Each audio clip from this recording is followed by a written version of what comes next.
레위기 강의 11번째 찬송 447장 찬양함으로 시작하겠습니다.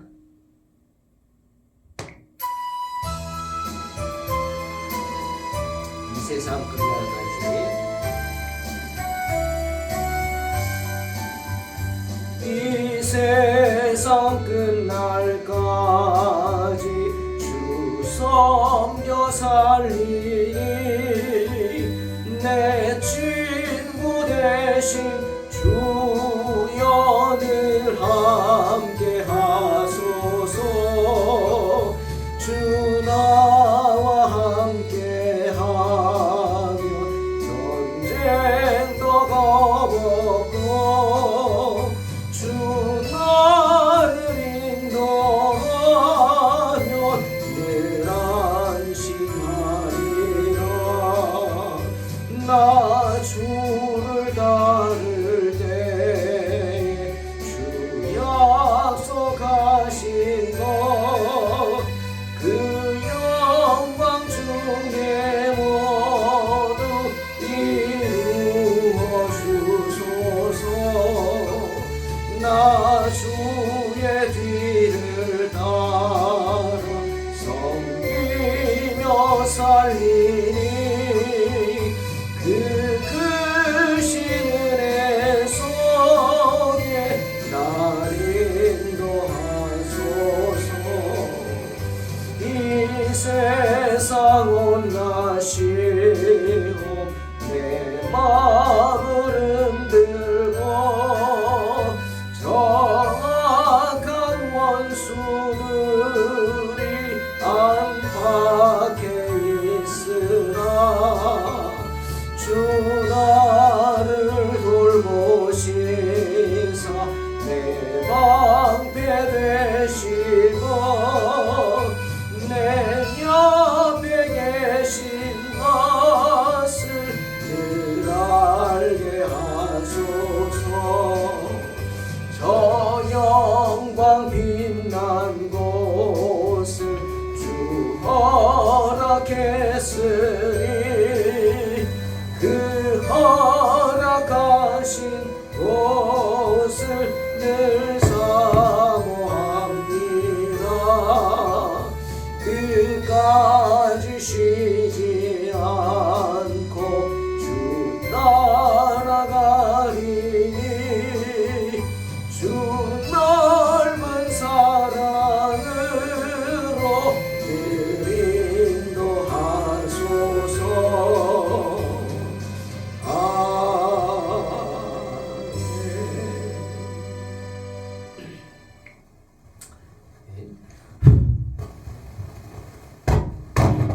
레위기 4장 27절로 35절 봉독합니다.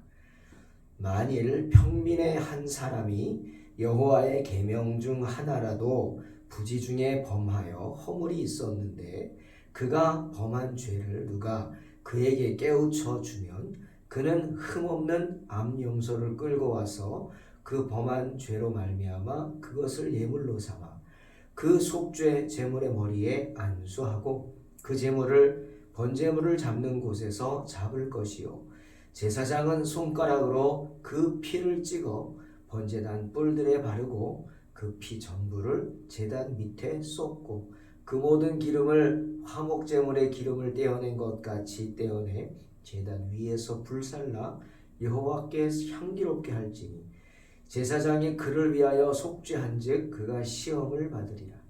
그가 만일 어린 양을 속죄 제물로 가져오려거든 흠없는 암컷을 끌어다가 그 속죄제 제물의 머리에 안수하고 번제물 잡는 곳에서 속죄 제물로 잡을 것이요 제사장은 그 속죄 제물의 피를 손가락으로 찍어 번제단 뿔들에 바르고 그 피는 전부 제단 밑에 쏟고 그 모든 기름을 화목제 어린 양의 기름을 떼낸 것 같이 떼내어 제단 위 여호와의 화제물 위에서 불사를 지니 이같이 제사장이 그가 범한 죄에 대하여 그를 위하여 속죄한즉 그가 사함을 받으리라. 아멘. 오늘은 평민을 위한 속죄죄에 대해서 말씀하십니다. 이스라엘 백성들에게 속죄제란 치유법입니다. 죄를 지은 백성들이 자신의 죄를 용서받고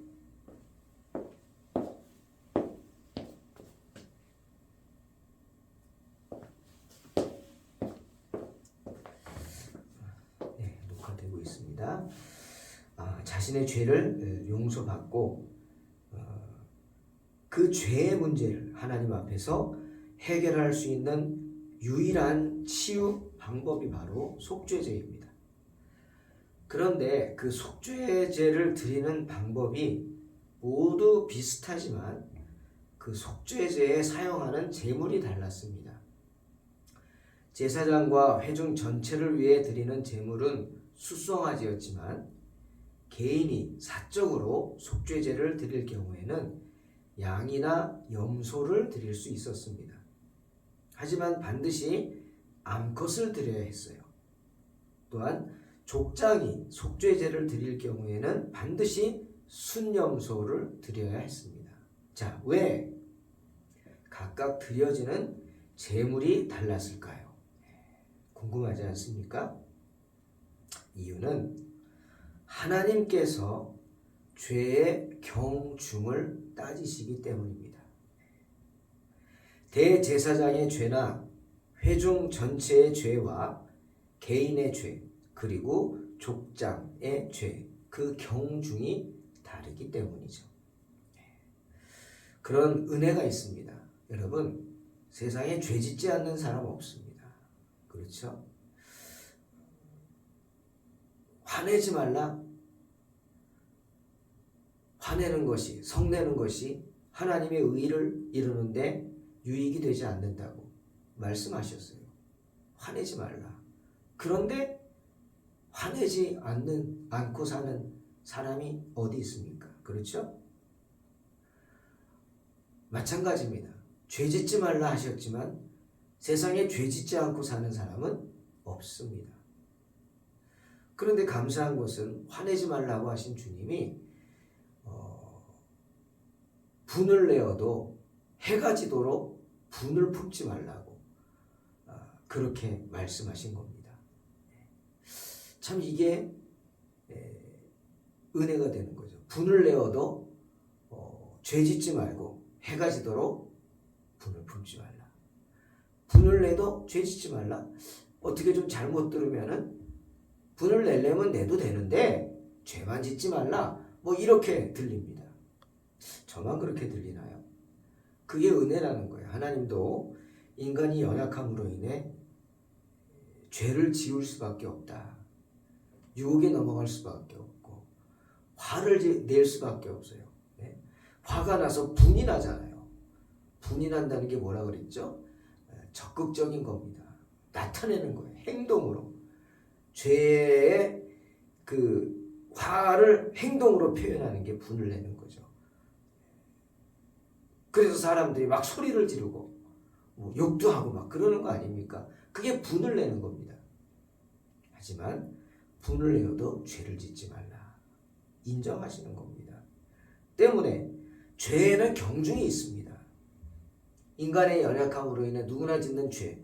설사 그가 족장이라고 할지라도 족장이지만 족장도 사람입니다.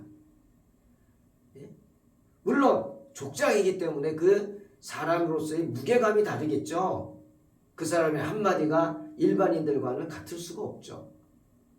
그렇다고 해서 그를 더 뭐 이렇게 하나님 하시지 않고 족장이지만 족장이 가지고 있는 그 인간적인 약함으로 인해 짓는 죄를 하나님은 긍휼히 여기신다. 때문에 제물이 다른 거예요. 하나님이 우리의 죄를 용서해 주시기 위해 개인의 죄 또는 그룹의 죄, 전체의 죄를 용서해 주시기 위해 만든 게 속죄제라는 제도죠. 그런데 개인으로서 짓는 죄와 대제사장으로서 짓는 죄, 그리고 회중 전체가 모르고 짓는 죄, 족장으로서 짓는 죄, 이게 같을 수가 없다는 것입니다. 하나님은 똑같이 보지 않으신다. 왜? 하나님이 맡겨주신 사명감의 무게가 다르기 때문에, 맡겨주신 책임이 다르기 때문에. 그렇다고 보세요. 족장이 죄, 족장은 순념소를 드리라 그랬어요. 개인이 양이나 염소 드릴 수 있고 반드시 암컷으로 드려야 했지만 족장은 속죄제를 드릴 경우 반드시 순념소로 드리라. 이거는 너는 족장으로서 개인하고는 또 다른 죄의 무게감이 있다. 이런 뜻이 아닙니까?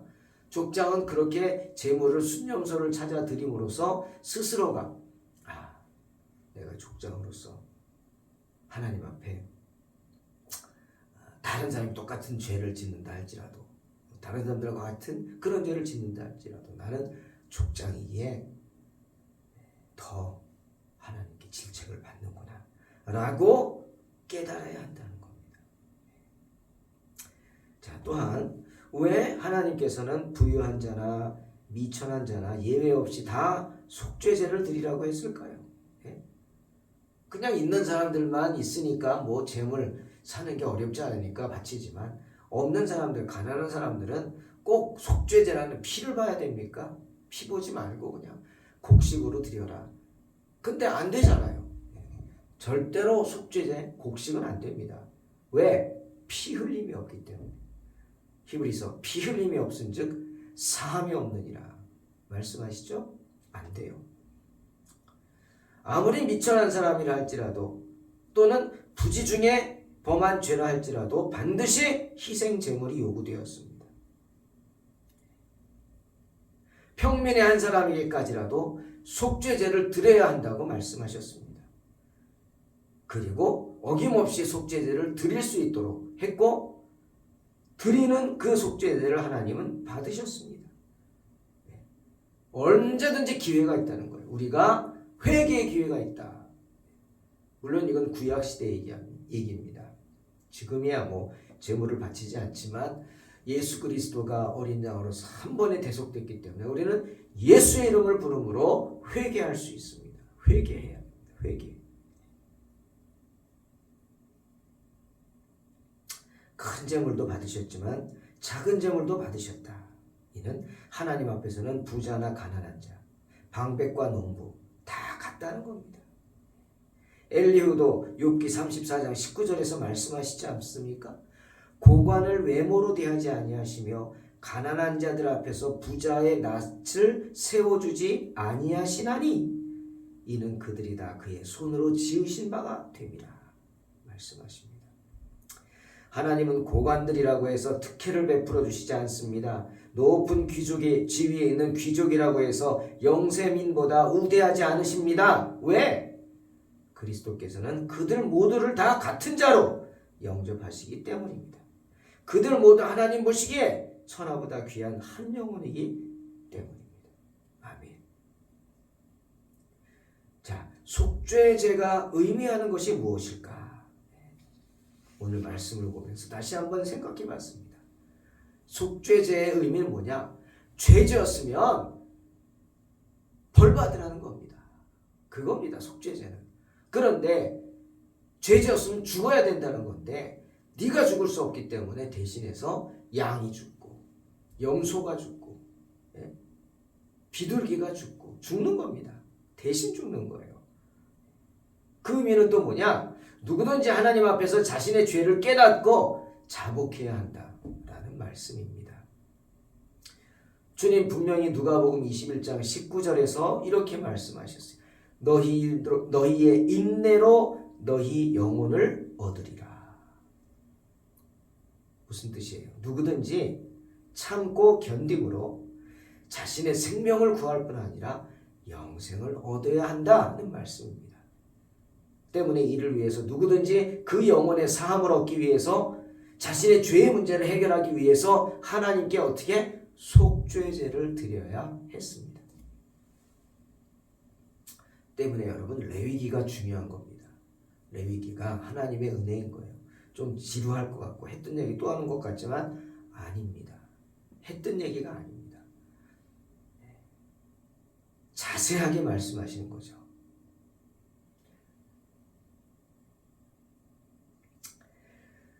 시편 19편 11절 12절에서 다윗이 이렇게 말했어요. 또 주의 종이 이것으로 경고를 받고 이것을 지킴으로 상이 크니이다. 자기 허물을 능히 깨달을 자 누구리요? 나를 숨은 허물에서 벗어나게 하소서.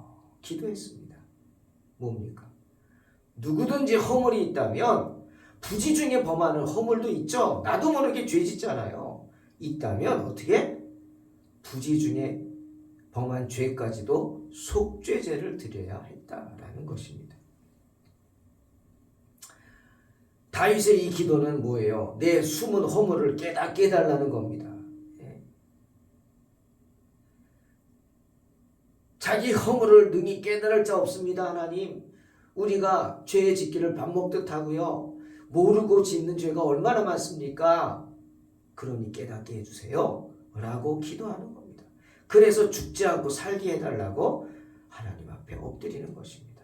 그로 인해서 큰 상을 주님으로부터 받게 해달라 기도하고 있습니다. 그러니 우리가 기도해야 합니다.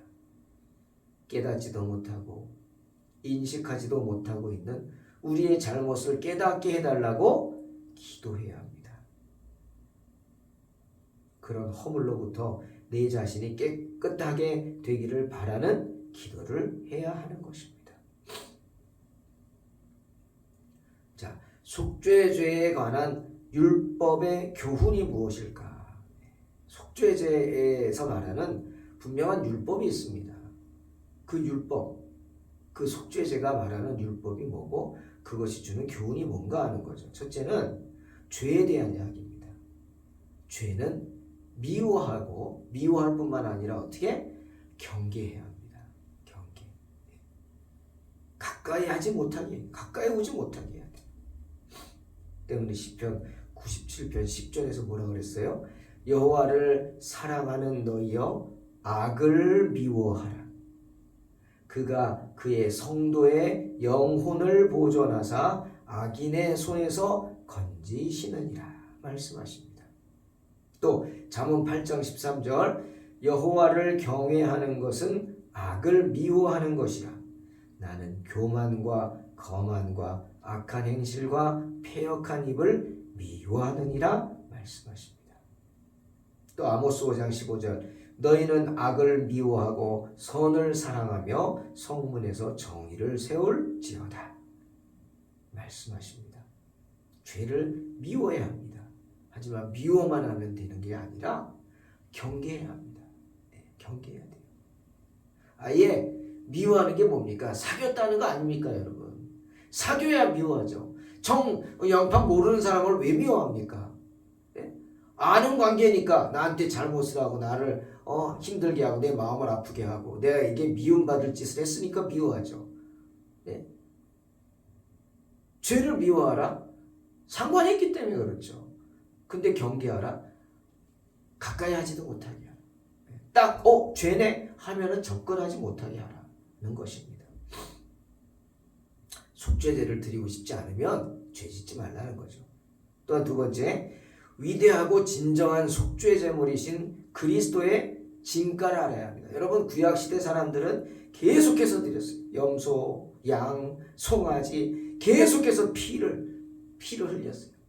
하지만 그렇다고 해서 그들의 죄가 없어집니까? 도대체 죄를 없애려면 몇 번이나 드려야 돼요? 몇 마리를 잡아야 돼요? 그렇잖아요. 천천에 만만에 제물에 피를 흘려야 되겠습니까? 고백하잖아요. 안 된다는 거예요. 송아지나 양이나 염소의 피가 아무리 많다 해도 우리의 죄를 제거할 수 없습니다. 하지만 뭡니까? 오직 예수 그리스도의 피는 우리의 모든 죄를 사하여 주십니다. 할렐루야. 그 은혜를 알라는 거예요. 그러니까 우리는 지금 제사 안 드리잖아요. 양 잡습니까, 여러분? 소 잡아요? 안 잡잖아요. 먹으려고 잡겠죠. 또 우리가 알지 못하는 중에, 깨닫지 못하는 중에, 부지 중에 짓게 되는 죄, 그것도 기도해야 합니다. 여러분, 그거 기도해야 합니다. 참 욥이 훌륭한 게 그겁니다. 물론 욥도 인간이죠. 하지만 욥의 훌륭한 점이 있어요. 욥은 살면서 악을 경계했어요. 그리고 모르고 지은 죄에 대해서 경계했어요. 자기 자녀들이 10명들이 잔치하면은 밤새도록 잔치하면 아침에 한 명씩 불러내서 그들 한 명 명수대로 번제를 드리게 했어요. 경건케 하고. 왜? 혹여라도 부지 중이라도 하나님 앞에 죄를 지었을까봐 경계해서 제사를 드렸어요. 욥은 그런 사람이었어요. 그렇게 우리 또한 부지 중에 짓는 죄에 대해서 기도해야 합니다. 제가 설교 준비하면서 그랬어요. 저도 참 그런데 음식물 쓰레기 버리는 거, 이것도 참 죄가 됩니다. 이 세상에는 아직도 먹을 것이 없어서 굶어 죽는 사람들이 많습니다. 그러니 욕심 부리지 말고, 탐욕은 우상 숭배죠. 탐심. 욕심 부리지 말고 먹을 만치만 해서 해야 된다. 뭐 이런 거죠. 참 저도 양심이 찔리죠. 또 이런 것도 생각났어요. 뭐 그냥 여름에 덥다고 에어컨 키는 거, 그거 뭐 그렇지만 매장 사람들이 문 다 열어놓고 에어컨 돌리잖아요. 왜? 문 닫으면 안 돼? 안 된대요. 사람들이 영업 안 하는 줄 알고 안 들어온대요. 그러니까 열어놓고 난방 틀고 에어컨 틀고. 여러분, 이게 죄입니다. 왜? 그로 인해서 북극곰이 죽잖아요. 북극곰이 죽어갑니다. 우리가 에너지를 그렇게 낭비함으로 지구를 병들게 해서 얼음이 녹아, 오존층 파괴돼, 얼음이 녹아 결국 북극곰들이 갈 데가 없어 죽어갑니다. 그런 이기적인 마음, 생각, 그런 이기적인 마음과 생각으로 짓는 죄, 그게 바로 부지 중에 짓는 죄입니다. 그런데 주님께서는 우리의 그런 연약하고도 이기적인 마음을 위해서까지 기도해 주셨죠. 자신들이 하는 짓을 알지 못하고 죄도 깨닫지 못한 채 예수님을 십자가에 못 박으면서 예수님의 옷을 제비 뽑기에 혈안되어 있는 사람들, 군병들, 그 나누는 사람들을 보고 주님이 어떻게 기도하셨어요? 누가복음 23장 34절. 이에 예수께서 이르시되 아버지, 저들을 사하여 주옵소서. 자기들이 하는 것을 알지 못함이니이다. 기도하셨어요. 그들이 알지 못하고 짓는, 부지 중에 짓는 정말 그 죄, 하나님의 아들을 십자가에 못 박는 죄, 그 죄를 용서해달라. 그리고 그 옷을 제비 뽑아 갖겠다고 난리치는 그 죄들, 이기적인 마음들, 주님은 중보기도 하셨어요. 사랑하는 성도 여러분, 27절에 만일 평민의 한 사람이 여호와의 계명 중 하나라도 부지 중에 범하여 허물이 있었는데 그가 범한 죄를 누가 그에게 깨우쳐 주면 그는 흠없는 암 용서를 끌고 와서 그 범한 죄로 말미암아 그것을 예물로 삼아 그 속죄 제물의 머리에 안수하고 그 제물을 번제물을 잡는 곳에서 잡을 것이니라 말씀하셨습니다. 이 말씀 기억하십시오. 누구라도 우리의 죄를 지적해주면 귓등으로 듣지도 않는 그런 자세가 아니라 가슴 깊이 듣고 우리의 죄를 회개하고 정말 가슴 아파하면서 하나님 앞에 내가 죄인이라 고백하며 속죄제를 드려야 합니다. 그렇게 언제나 우리는 죄에 대해서 민감해야 됩니다. 성도들은 모르고 짓는 죄까지도. 그렇게 언제나 하나님의 은혜를 기억하고 알고 지은 죄, 그리고 모르고 지은 죄까지도 위하여 기도하면서 속죄제를 드리는 거룩한 성도들이 되시기를 주의 이름으로 축원합니다. 하나님 감사합니다. 우리의 연약함을 불쌍히 여기시는 주님을 십자가에 못 박고 그 옷을 제비 뽑는 그 불쌍한 죄인들, 로마 군병들을 위해서까지 중보기도 하신 주님 우리 연약함을 아십니다. 주님, 그런 주님을 배신치 않고 그런 주님을 다시 십자가에 못 박는 죄인이 되지 않도록 어리석은 저희들 붙잡아 주시옵소서. 예수님의 이름으로 기도하옵나이다. 아멘. 믿음으로 승리하시기 바랍니다.